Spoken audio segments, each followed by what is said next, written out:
आज भारत के खेल इतिहास में कुछ ऐसा हुआ जिसने भारत को ओलंपिक्स में एक नई पहचान दी है। भारत का तिरंगा पैरालंपिक्स में एक दो बार नहीं बल्कि 5 बार ऊंचा हुआ और खुले आसमान में शान से फहरा है। भारत का राष्ट्रीय गान एक दो बार नहीं बल्कि 5 बार पैरालंपिक्स के स्टेडियम में गाया गया है। भारत के 5 खिलाड़ी पहली बार पैरालंपिक्स के टॉप पोडियम पे खड़े थे। 2020 के टोक्यो पैरालंपिक्स में भारत ने बहुत सारे रिकॉर्ड्स बनाए और बहुत सारे रिकॉर्ड्स तोड़े। भारत ने इस पैरालंपिक में अपना अब तक का सबसे बड़ा दल भेजा 54 कंपटीटर्स के साथ, जिन्होंने 9 स्पोर्ट्स इवेंट में पार्टिसिपेट किया।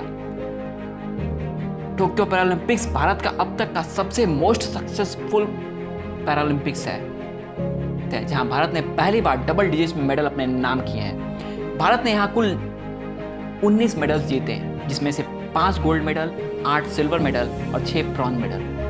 भारत पहली बार टॉप 25 के अंदर रहा। भारत 19 मेडल्स के साथ 24वें स्थान पे था।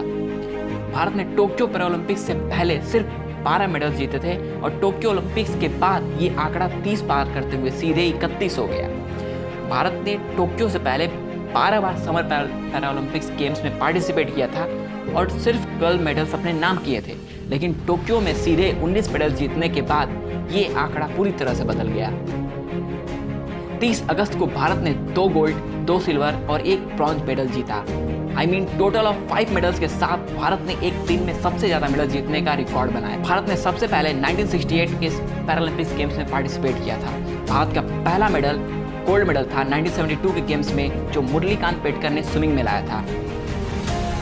भारत ने यहाँ कुल 19 मेडल जीते हैं, जिसमें से एथलेटिक्स में सबसे ज़्यादा 8 मेडल जीते, शूटिंग में 5 मेडल, बैडमिंटन में 4 मेडल और टीटी और आर्चरी में एक मेडल जीते। ये सब तो ठीक है, लेकिन देखने वाली बात ये है कि they deserve more than this. Bharat ने ओलंपिक्स में 7 मेडल जीते थे, जो कि बेहतरीन प्रदर्शन था, लेकिन पैरालंपिक्स में 7 नहीं सीधे 19 मेडल जीते हैं। But still people are not recognizing things and not giving much importance. If you think that they deserve more than this, then please share this video, ताकि उन्हें भी भारत की इस गौरव गाथा की कहानी सुनने और देखने को मिले। End of course they deserve more, क्योंकि किसी के पैर नहीं है, किसी के हाथ नहीं है, किसी के कमर के नीचे का हिस्सा पैरालाइज है, तो किसी के बॉडी की फुल ग्रोथ नहीं हुई है, किसी को पार्शियल डिसेबिलिटी है तो किसी को फुल डिसेबिलिटी है। They have competed at this level and brought laurels to the country, regardless of all their suffering, disabilities, backlogs and what not. They need to be recognized more and appreciated much more than ever because they have ability with disability. जय हिंद, मैं युवराज सिंह। आज मैं आपको बताऊंगा Tokyo Paralympics में medal जीतने वाले हर एक खिलाड़ी की कहानी मेरी जुबानी। चलिए इसी के साथ शुरू करते हैं अपना video titled 1 Paralympic, 17 athletes, 19 medal. Tokyo Paralympics में भारत के लिए पहला स्वर्ण पदक अवनी लखेरा ने हासिल किया। उन्होंने महिलाओं की R22 10 metre air rifle standing SH1 में यह सुनहरी सफलता हासिल की। इसके साथ ही अवनी पैरालंपिक खेलों में गोल्ड जीतने वाली पहली भारतीय महिला खिलाड़ी बन गई हैं और साथ ही इन्होंने एक ब्रॉन्ज मेडल भी जीता है, जिसके साथ ही भारत की पहली मल्टी मेडलिस्ट पैरालंपिक खिलाड़ी बन गई है। इन्होंने 50 मीटर एयर राइफल में ब्रॉन्ज मेडल भी जीता। 12 साल की उम्र में एक दुर्घटना के कारण पैरालिसिस हो गया, तब से व्हील चेयर का सहारा लेना पड़ा। फिर इन्होंने जब अभिनव बिंद्रा की कहानी पढ़ी, उसके बाद से उनको अपना मोटिवेशन मान के आज इस स्थान पर पहुंची हैं। Javelin thrower Sumit Antil F64 वर्ग ने भारत को इस पैरालंपिक खेलों का दूसरा स्वर्ण पदक दिलाया। सुमित ने रिकॉर्ड बनाकर 68.55 मीटर का जैवलिन फेंककर पीला तमगा अपने नाम किया। 17 साल की उम्र में ही एक मोटर बाइक एक्सीडेंट में ये अपना पैर खो दिए थे। सुमित ने सेना में जाने का सोचा था, ये उनका ड्रीम था। इनके पिताजी भी एयरफोर्स में थे, लेकिन अपना पैर खोने के बाद उनका ये सपना पूरा नहीं हो सका। फिर उन्होंने अपना रास्ता बदला और आज जहाँ खड़े हैं सबको पता है। मनीष नरवाल ने 50 मीटर मिक्स्ड शूटिंग में गोल्ड मेडल जीतकर इतिहास रच दिया। ये देश का टोक्यो पैरालंपिक्स में तीसरा स्वर्ण पदक था।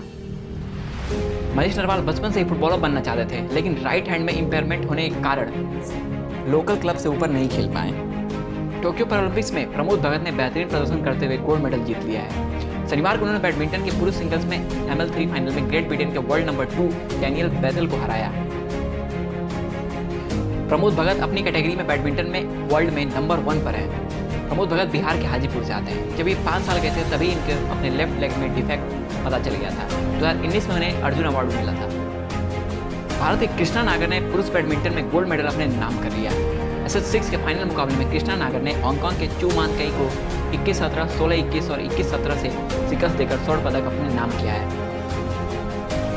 कृष्णा नागर जब 2 साल के थे तभी से इनको पता चल गया था कि इनकी हाइट नहीं बढ़ रही है, जिसकी वजह से स्कूल में बाकी बच्चे इनका मजाक उड़ाया करते थे और कहते थे कि तुम कुछ नहीं कर पाओगे। लेकिन आज उन्होंने जो कारनामा किया है उसके बाद उन्हें ही पता चल गया कि क्या करना है। टोक्यो पैरालंपिक में भारतीय पैरा एथलीट सुहास यतिराज कमाल का प्रदर्शन करते हुए फाइनल में पहुंचे। उन्होंने अपने खेल में सत्यावान फेरेडी को हराकर फाइनल में प्रवेश किया और फिर सिल्वर मेडल अपने नाम किया। आपको पता है सुहास यतिराज कौन है? सुहास यतिराज एक पैरा बैडमिंटन खिलाड़ी है और वर्तमान में यूपी के गौतम बुद्ध नगर के नोएडा के DM है। सुहास LY यूपी कैडर के 2007 बैच के IAS अधिकारी हैं। साल 2006 की UPSC परीक्षा में सुहास ने एयर 382 रैंक हासिल किया तो साल 2007 में भारत के पहले विशेष रूप से दिव्यांग IAS अधिकारी बने। IAS अधिकारी बनने के बाद उन्होंने आगरा में अपने करियर की शुरुआत की। सुहास अपने खेल पुरुष एकल में विश्व के दूसरे नंबर पे बेहतरीन पैरा बैडमिंटन खिलाड़ी हैं। सुहास को उत्तर प्रदेश का सबसे सम्मानित अवार्ड यश भारती अवार्ड भी प्राप्त है और जनधन योजना में अच्छा प्रदर्शन के कारण वो प्रधानमंत्री द्वारा भी सम्मानित किए गए हैं। वहीं सिंहराज ने सिल्वर मेडल हासिल करने में कामयाबी पाई है। सिंहराज अडाना का यह दूसरा मेडल है। इससे पहले वह 10 मीटर एयर पिस्टल में भी ब्रॉन्ज मेडल जीत चुके हैं। फिर वो मिक्स्ड एयर राइफल्स में सिल्वर मेडल जीत के 2 मेडलों के साथ अपना योगदान दिया भारत की तरफ से टोक्यो पैरालंपिक्स में। 2 बार के Paralympic gold medalist Devendra Jhajharia ने भी टोक्यो में अपना शानदार प्रदर्शन जारी रखा है। देवेंद्र ने सोमवार को जेवलिन थ्रो F46 वर्ग में 64.35 का बेस्ट थ्रो करके रजत पदक हासिल किया। इस स्पर्धा का स्वर्ण पदक श्रीलंका के दिनेश प्रियान के नाम। हाई जंपर मरियप्पन थंगावेलु ने पुरुषों की ऊंची कूद T63 स्पर्धा में भारत के लिए रजत पदक जीता। मंगलवार को मुकाबले में मरियप्पन ने 1.86 मीटर की जंप लगाकर ये कामयाबी हासिल की। अमेरिका के सेव ग्रुप को छलांग लगाते हुए इस इवेंट का गोल्ड मेडल हासिल हुआ।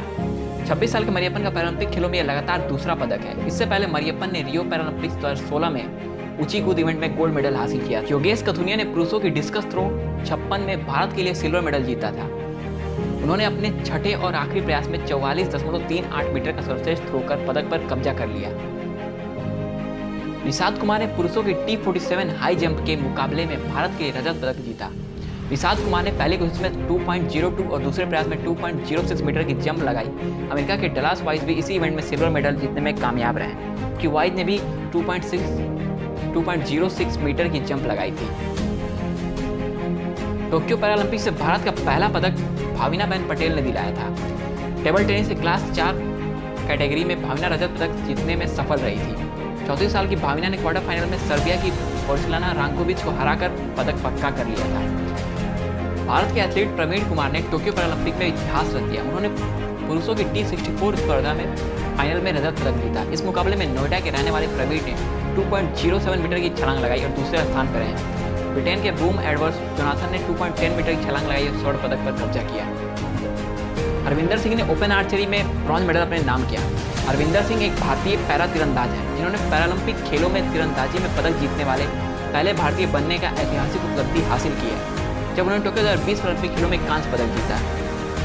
जेवलिन थ्रोअर सुंदर सिंह गुर्जर ने F46 वर्ग में ही भारत के लिए कांस्य पदक जीता। सुंदर सिंह गुर्जर ने 64.01 मीटर जेवलिन फेंका, जो इस सत्र में उनका सर्वश्रेष्ठ प्रदर्शन है। सुंदर को जेवलिन के अलावा डिस्कस थ्रो और शॉट पुट में भी पारंगत है। 2017 में दुबई में आयोजित इंटरनेशनल एथलेटिक्स ग्रैंड प्रीमियर में सुंदर ने इन तीनों ही स्पोर्ट्स में गोल्ड मेडल जीता था।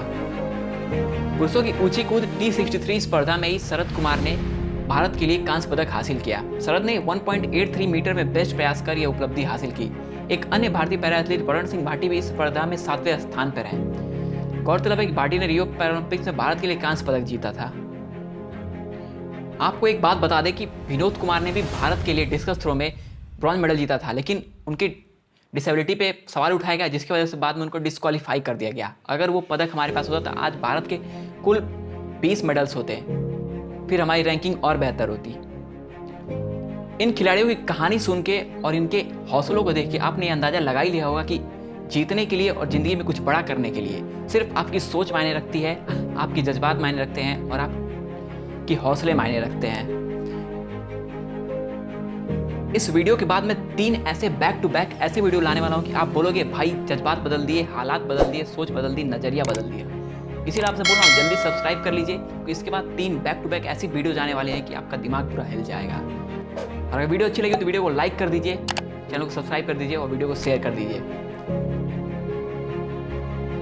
जल्द मिलते हैं नेक्स्ट वीडियो में। जय हिंद। तब तक के लिए ज्ञान बांटते रहिए, लेते रहिए और कुछ ना कुछ करते रहिए, बढ़ते रहिए।